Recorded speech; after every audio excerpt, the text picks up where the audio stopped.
네, 북한이 또 어제 방사포 쐈습니다. 이번에는 강원도 고성 군사분계선에서 동해상으로 발사했습니다. 고성 군사분계선 부근입니다. 문제는 이걸 우리가 육안으로도 발사 장면을 포착할 수 있을 만큼 스마트폰 카메라로 촬영할 수 있을 만큼 가까운 위치에서 포를 또 쐈다는 겁니다.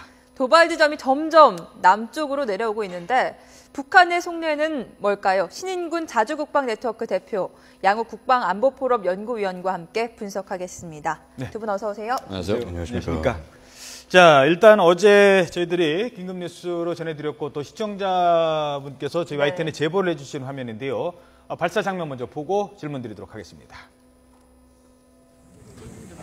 네, 이게 지금 통일전망대인데 소리 한번 잠깐 들어보시죠. 스마트폰으로 촬영한 영상입니다.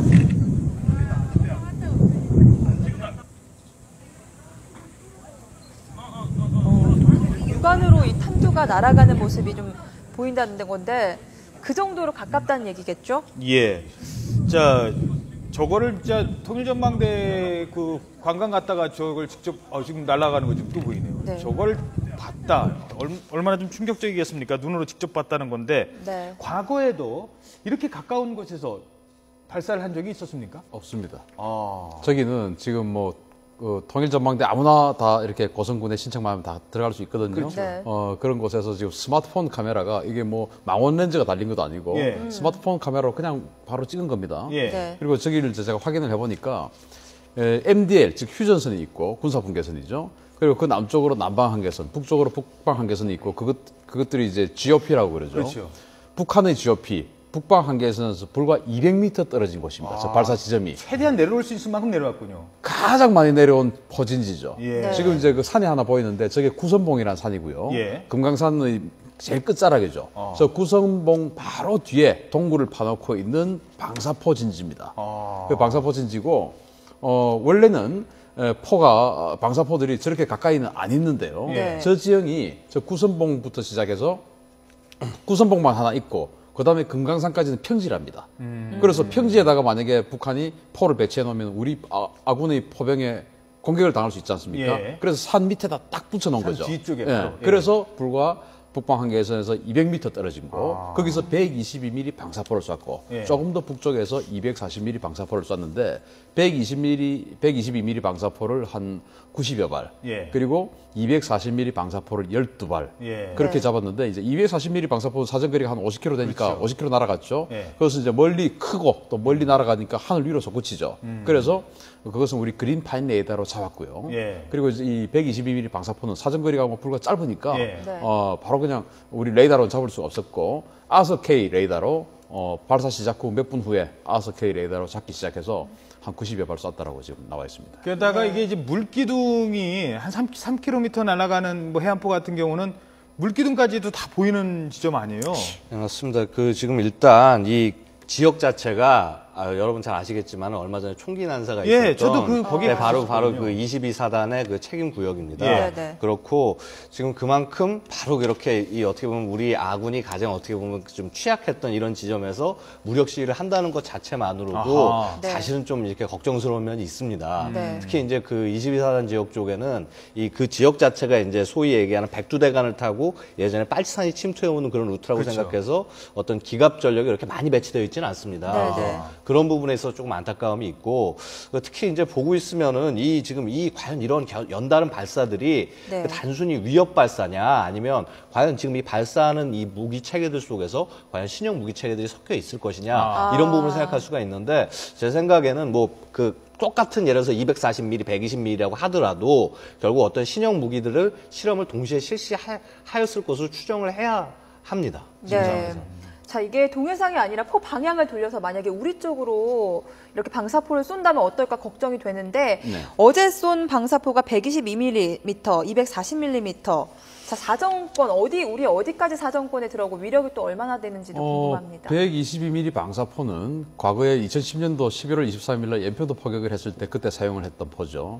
이제 그 화면을 우리가 기억을 해보면 가옥들이 이제 한 채씩 이렇게 묻어졌지 않습니까? 그 정도의 위력입니다. 이를테면 이제 아파트에 만약에 122mm 방사포 한 발이 들어왔습니다. 만약에 거기서 터졌다면 네. 안방에 있는 사람이 사망할 확률은 좀 떨어집니다. 위력이 굉장히 강한 위력은 아니지만 그런데 만약에 240mm 방사포 1도발 쐈잖아요. 네. 저게 만약에 아파트의 거실로 들어왔다. 그러면은 이제 폭발하면 안방에 있던 사람까지도 벽이 완전히 다 무너져서 안방에 있던 사람도 다 사망을 할 수 있는 정도의 엄청난 위력이고 네. 굳이 K9 자주포와 비교를 한다면 K9 자주포의 한 4-5배 이상의 위력이 되는 것이고 사정거리가 저 240mm 방사포는 한 60km 정도, 122mm 방사포는 한 24km 정도 되니까 122mm 방사포는 이제 이 연대 포병이 가지고 있습니다. 그리고 아까 양욱 의원 말씀을 하셨지만 22사단 지역입니다. 저기가. 예. 북한이 어제 저 방사포를 발사하면서 저는 한국군과 미군을 최대한 약올리는 그런 행위라고 생각합니다. 약 올리는 거라고 봅니다. 왜냐하면 미군이 지금 항공모함이 들어와 있지 않습니까? 예. 항공모함이 들어와 있을 때는 미군이 사실은 북한군이 도발을 안 했어요. 예. 항공모함이 워낙 강력한 전력을 가지고 있으니까 예. 미국이 이거 나 자존심을 건드리는 건가? 이래가지고 좀 본때를 좀 보여줘. 예. 이렇게 돼버리면 사실 항공모함 하나로도 북한의 정권 교체가 가능한 정도의 위력이 되거든요. 예. 네. 그래서 김일성, 김정일 시대는 항공모함이 있을 땐 도발 안 했어요.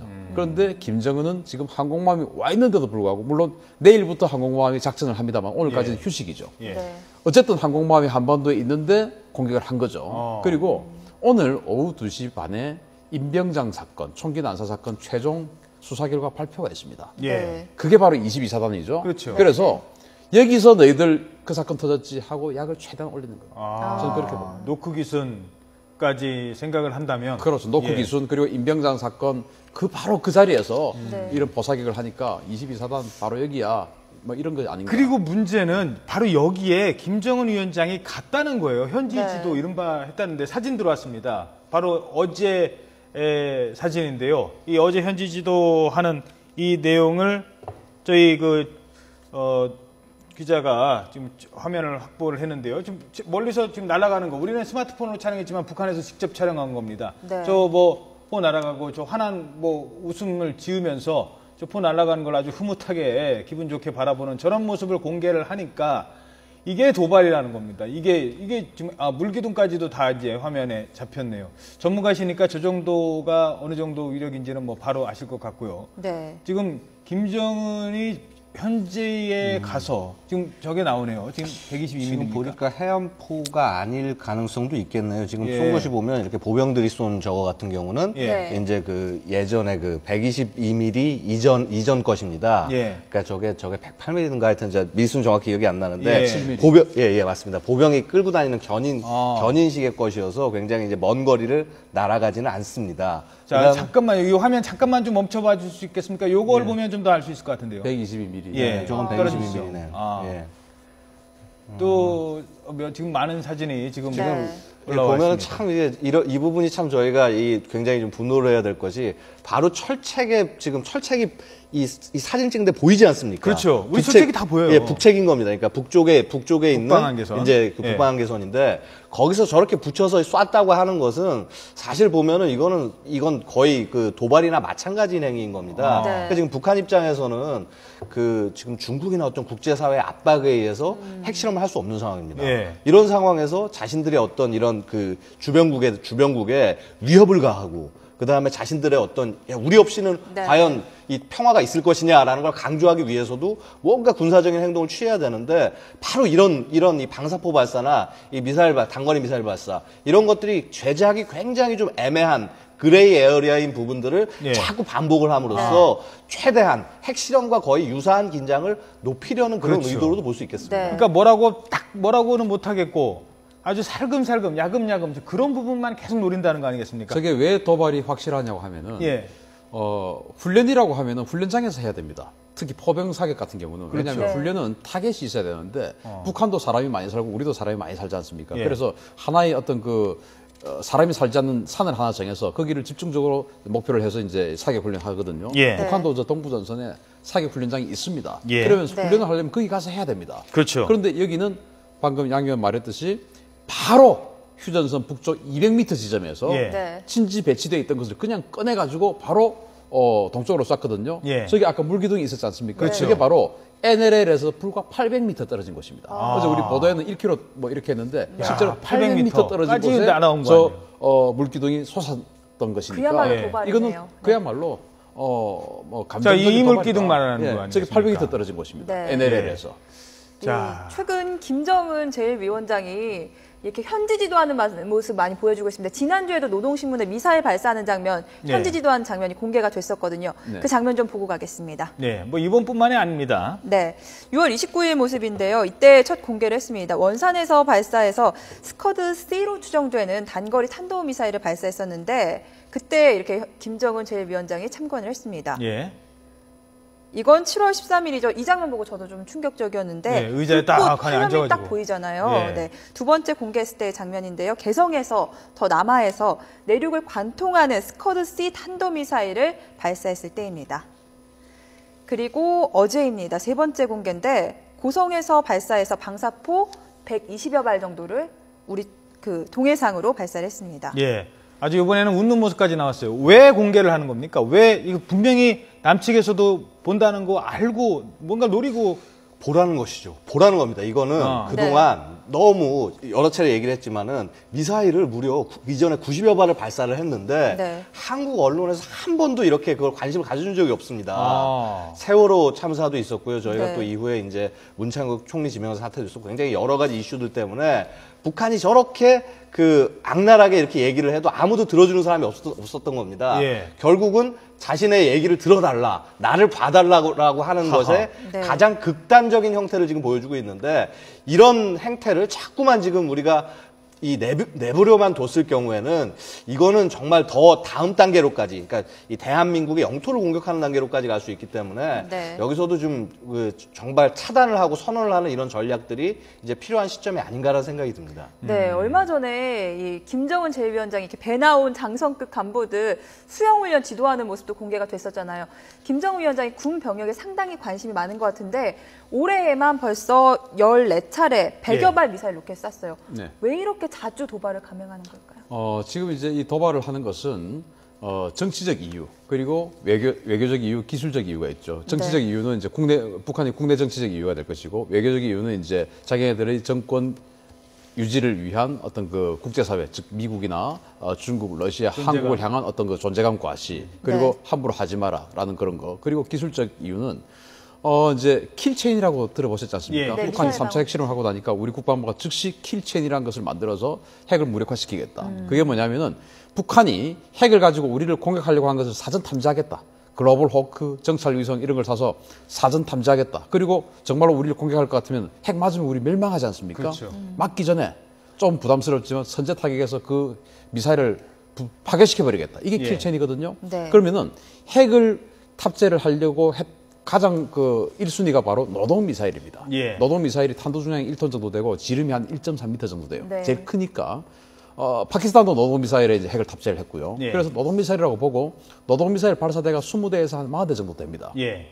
그러면은 킬체인은 그것만 보고 있으면 돼요. 일단. 그리고 우리가 기존에 판단하기에는 연료도 주입해야 되고 액체 연료니까 연료도 주입해야 되고 그리고 뭐 하니까 기지에서 발사할 것이다. 그러면 노동 미사일 기지만 보고 있으면 돼요. 그렇죠. 그런데 지금 이동하면서 쏘고 있습니다. 네. 그러면서 스커드 미사일 쏘고 있습니다. 네네. 그러면은 일단 이동하면서 쏘고 있으니까 기지만 보지 마. 다 봐야 돼 너희들. 그런 그러죠. 그리고 또 스커드는 또 왜 쏘냐. 지금 앵커께서 스커드 C형이라고 아까 네네. 말씀하셨는데 저는 D형에 가깝다고 생각합니다. 예. 다를 수 D형이 있다. 사정거리 700kg고 탄도 중량이 700kg인데요. 이것을 사정거리 한 500kg로 줄이면 연료를 그만큼 적게 탑재할 수 있지 않습니까? 예. 그럼 미사일 하나가 있으면 이 미사일이 올라갈 수 있는 하늘로 올라갈 수 있는 무게는 정해져 있을 겁니다. 예. 그러면 당연히 탄두를 조금 더 크게 키울 수가 있어요. 그래서 북한이 만약에 핵을 정말로 그들 말대로 소형화, 경량화했다면 한 1톤 정도로 보는데 스커드 미사일마저도 핵을 탑재할 수 있는 능력을 가져가는 실험의 스케줄에 따라가는 것이죠. 그러면서 그것을 외교적으로도 여러 가지 메시지를 주면서 양수겹장식으로 하는데 만약에 네. 스커드가 핵을 탑재하는 데 성공을 한다면 우리 킬체인이 그동안 노동만 봤는데 이제는 스커드 미사일 발사대 40대까지 또 봐야 됩니다. 또 봐야 되고. 또 이게 또 이제 이동을 해요. 예. 그러니까 그 말은 즉 한국 너희들 킬체인 웃기지 마. 안 돼. 그러니까 우리에게 숙여. 이런 어떤 그 핵 능력 강화의 수단이 아닌가. 우롱하려는 그렇습니다. 그런 전략이다. 그리고 또 하나 제가 좀 그 집중해서 좀 보고 싶은 거는요. 아까 지금 지도 나왔는데 발사 지점 다시 한번 좀 네. 보여주시겠습니까? 예.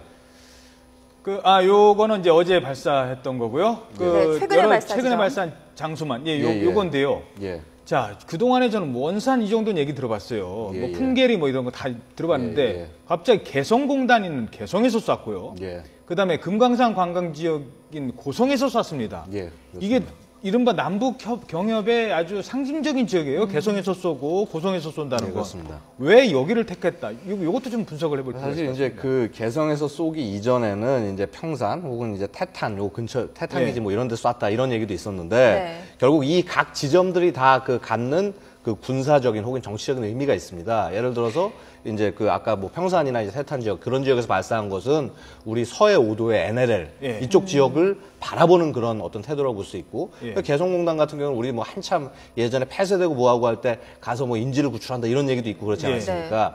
그런 어떤 이런 것들이 아무 소용이 없다라고 보여주는 그런 부분들도 있고 또한 개성에서 쏠 경우는 굉장히 서울부터 시작해서 굉장히 여러 군데가 다 들어오게 됩니다. 그렇죠. 그래서 계속 다가오는 거고. 그다음에 또 고성에 쏘면서 아까 지적하신 대로 금강산 있죠. 그다음에 가장 문제됐던 22산단 있죠.